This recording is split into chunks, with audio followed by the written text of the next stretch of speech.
こんにちは、吉岡直樹と申します。ベース講座の2回目ということで、今日は左手についてお話ししたいと思います。今日の狙いというのは2つあります。1つはこの楽器をクリアで豊かな音色で演奏すること。それから2つ目としては、この楽器を正確なピッチで演奏することです。まず、この楽器なんですが、弦をですね、芝に対して垂直に押し下げる、これが基本的な考え方です。これはベクトルで考えるとよくわかるんですけれども、効率よく力をですね 100% 弦に伝えるためにはまっすぐ押さえること、斜めに押さえると結局水平方向と垂直方向で分解したときに垂直方向の力がですね、作用が実際の力よりもどうしても小さくなってしまいますので、そのようなロスが起こらないようにですね、なるべく弦を最初からですね、垂直方向に押さえておくということが必要になってきます。この楽器、とても大きい楽器で、力も必要ですから、なるべく省エネで、効率よく演奏していきたいということがとても重要な考え方になるかと思います。それからもう一つ、この楽器、弦を押さえるっていうことはですね、鉄棒のようなものを握ることの応用だと思います。鉄棒のですね、例えば順手でも逆手でも構わないんですけれども、鉄棒を握った時、あるいは鉄棒からにぶら下がるような時ですね、指の形っていうのがどうなってるかっていうと、こう必ずですね、親指も含めて全ての指の関節が曲がっているはずなんですね。この楽器も押さえる時も同じで、効率よく押さえるためには全ての指の関節が曲がっているということが重要です。十分アーチができているということがとても大切になってきます。これは親指も含めてです。でまず親指から説明していきたいと思います。親指ですね、基本的にネックのですね、中心付近と、第一関節の付け根からちょっと先のあたりですね。このあたりが接しているということがとても大事です。それから親指の向きがですね、ネックと直行していることもとても大事です。これが、上を、向かないということですね。それから、真ん中付近で押さえるということは、このように、深く、掴んだりとかですね、あるいはこのように浅く、掴まないということです。これは、非常に、バランスが悪いことになります。どの弦を押さえた時にもバランスよく押さえるためには、まず、ネックの中心付近に親指が触れるように。それから、もう一つは、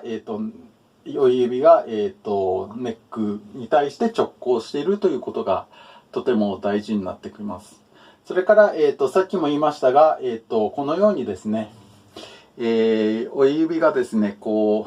なんて言うんでしょうかね、反っているケースがあるんですが、そうではなくてこのように曲げておくということですね。うまく映ってるかな。こんな感じですね。親指が曲がってこのようにまっすぐではなくやや、曲げているということが非常に大事になってきます。続いて、表の指なんですが、さっきも言ったようにこのようにアーチを、作ることが大事です。次に大事なのが、左の手首ですね。これちょっと実験してみたらいいと思うんですが、前腕のちょっと左肘よりも上の部分ですね。この辺りを適当に右腕で、軽く掴んだ状態で、左の指をですね、ランダムにですね、こうやって動かしてみていただきたいんです。そうすると、前腕部分の中のところがですね、結構動いていることがわかります。これはどういうことかっていうと、手首のですね、ごめんなさい、左の指をですね、動かす、筋がですね、ここの左の手首を通って、ここの、前腕部分の肘の近くまで伸びてきているということです。それでですね、この左手の指がですね、自由に動かすためには、手首っていうのはまっすぐな状態の方が曲がった状態よりもより自由に動くことがわかりますよね。これはこの楽器を演奏する上でとても重要なことになってくると思います。ですから、左の指を自由に動かすために、左手首というのはまっすぐ保つということが大事です。これにはもう一つ重要な意味がありまして、怪我防止ですね。これも私もちょっとなりかけたことがあるんですが、手首を曲げたまま、左手でハードな練習とか演奏をしていますと、左手首のところにですね、痛みを感じる。炎症か何かが起きてるんだと思うんですが、そういうことになりかねません。これはとても、危険なことだと私は思います。ですからそういうことも避けるためにですね、手首は、常にまっすぐ伸ばした状態で、この楽器を演奏するということが大事です。左腕に関してですね。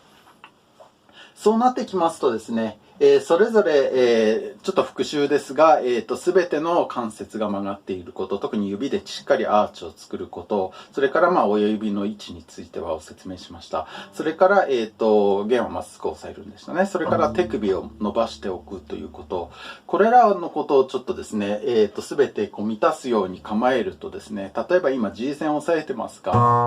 G 線の場合はこのように押さえますが、よくありがちなのがですね、低い弦に伴って指だけでですね、こうやって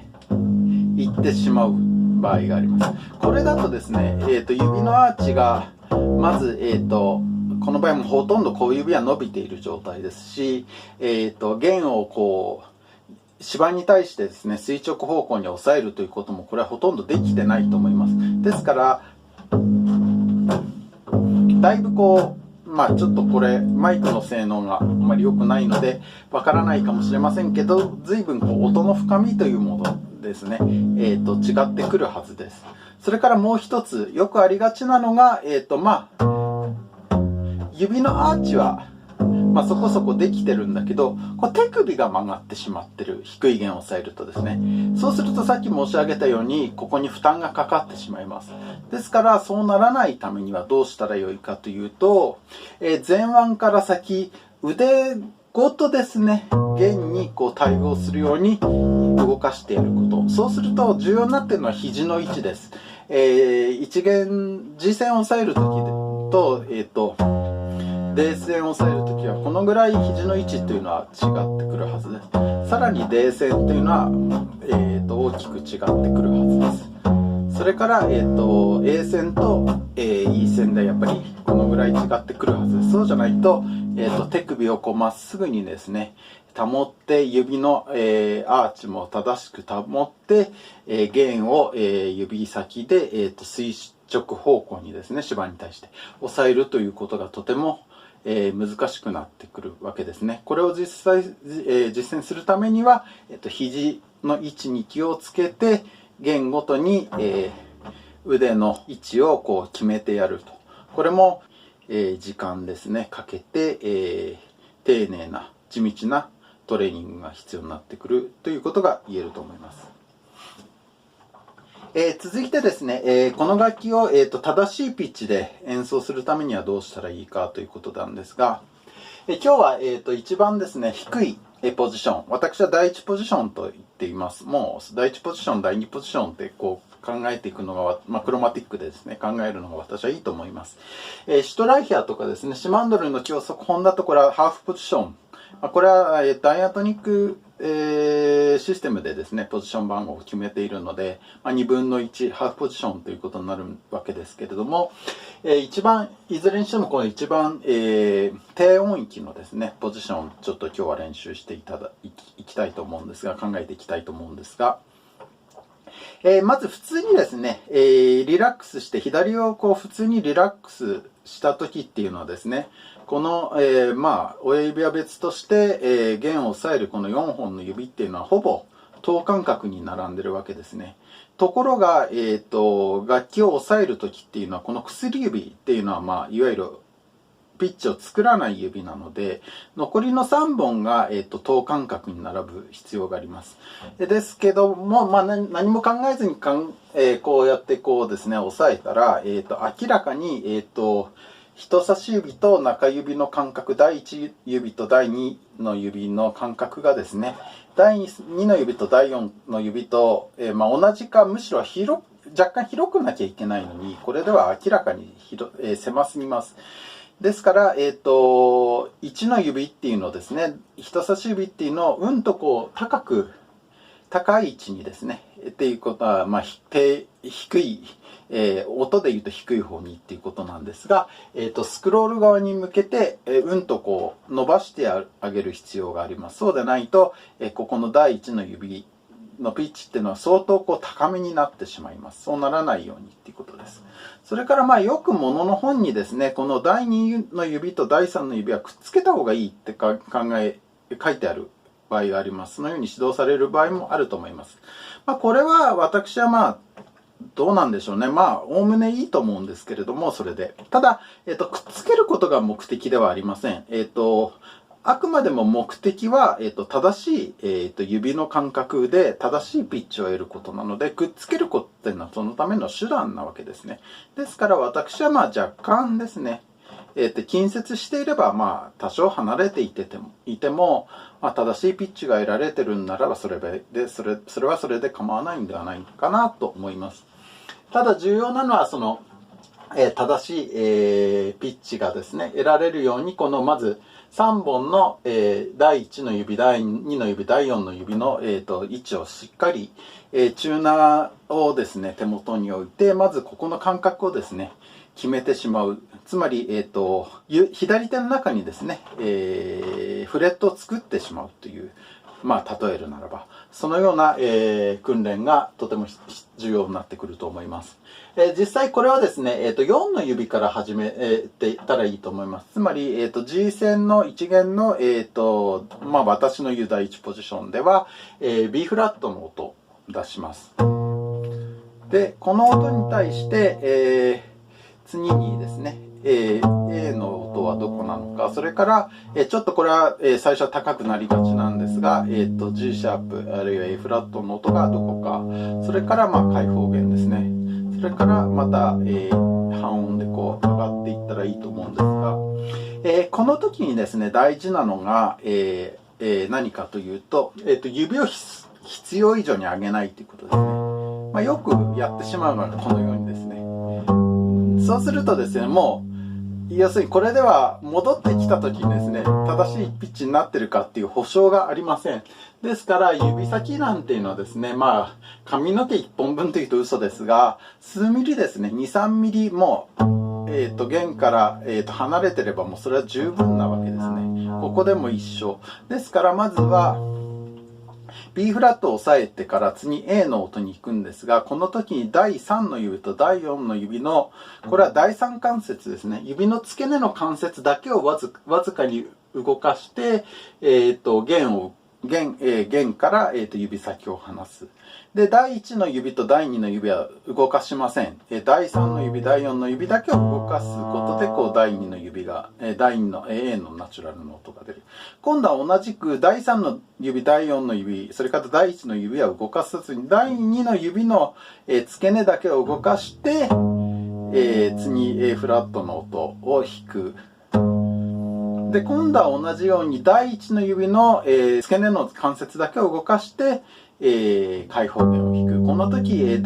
すべての指、特に第1の指、第2の指、第4の指、音を作る、指先はしかるべきところに、ほんの、数ミリですね、離れたところで待機している。今度は一緒です。開放弦から1の指を押さえるときは、1の指の付け根だけを動かす。他の指は動かさない。同じく次2の指の付け根だけを動かして押さえる。今度は、第3、第4の指が同時に動くわけですが、やはり、指の付け根の第3関節だけを動かして弦を押さえる。この動きですね、もう本当に最小限に動かせば、常にですね、指があちこちにこう遊びに行ったりしないので、左手にフレットができているということにつながると思います。それからこの楽器、コントラバスという楽器は、例えばバイオリンですとかギターのような楽器ですねに比べて本当何倍も大きい楽器なわけですね。そうすると例えばバイオリンあるいは、ギタリストなんかと一緒に例えばドレミファソラシドのような、何でもいいんですが、メロディーでも。例えばドレミファソラシドをユニゾンでですね、演奏した時っていうのは、右手の指先もそうですし、左手のですね、指先、あるいはポジションの移動、そういうことを考えますと、バイオリンとかですね、ギタリストの何倍もの動きをしなきゃいけませんね。そうすると、速いパッセージになりますと、とても不利なわけですね。バイオリンとかギターと何倍も動かさなきゃいけないわけだから。もちろんベーシストは努力しますよ。早く動かすように。でもギタリスト、あるいはバイオリニストも同じように努力をします。そうするとそれでは太刀打ちができない。ですから、ただでさえそのようなハンディキャップ、楽器が大きいことのハンディキャップを克服するためには、なるべく、結果が同じであればですね、小さな動きをする。あるいは小さい力で演奏できるように、ほんとコツコツコツコツとですね、積み上げていく。それするとですね、速いパッセージであっても正確に弾くことができる。そういうことにつながると思います。ですから、まずは今日は、前半にお話ししたように、左腕全体の、位置をきちっと決めたらですね、ここの B フラットの音から開放弦の音まで遠目で見たらですね、ほとんど指が動いてないように見えるようになるまで最小限の動きでですね、このように演奏できるようになるように、これは鏡の前でぜひ、セルフチェックしながら、自分でチェックをしながら、演奏できるようにトレーニングをする。これができたら、とても、素晴らしいことです。地道な努力が必要ですが、ぜひ、ステップの土台になる非常に重要なところですので、それをぜひマスターしていただければなと思います。最後までありがとうございました。